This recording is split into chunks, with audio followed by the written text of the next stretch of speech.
আমি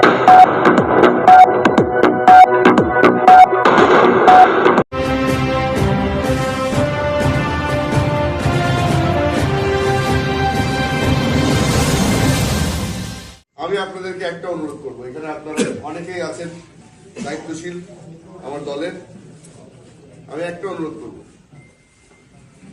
আপনারা কেউ মনে করবেন না যে এখন হয়তো আমরা ক্ষমতায় চলে আসছি, আমরা বিজয় হয়েছি, সেই কারণে অন্যদের উপরে অত্যাচার হবে।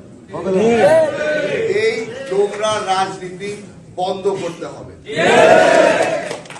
আমরা অনেক সহ্য করেছি, আমরা জানি এই ধরনের নির্যাতন পরিবারের উপরে কিরকম লাগে।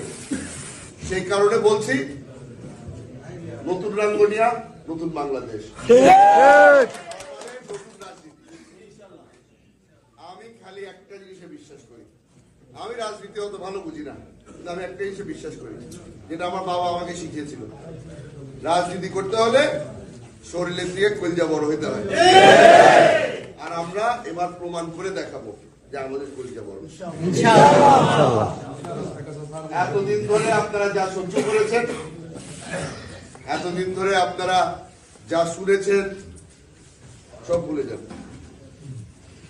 কালকে সকালে যখন সূর্য উঠবে, একটা নতুন বাংলাদেশ সৃষ্টি হবে। এই নতুন বাংলাদেশের মধ্যে আমরা রাস্তা দেখাবো, রাজনীতি কিভাবে করে করব। আপনাদের সকলকে আমি ধন্যবাদ জানাচ্ছি। আজ এ পর্যন্ত। এতক্ষণ সাথে থাকার জন্য সকলকে ধন্যবাদ।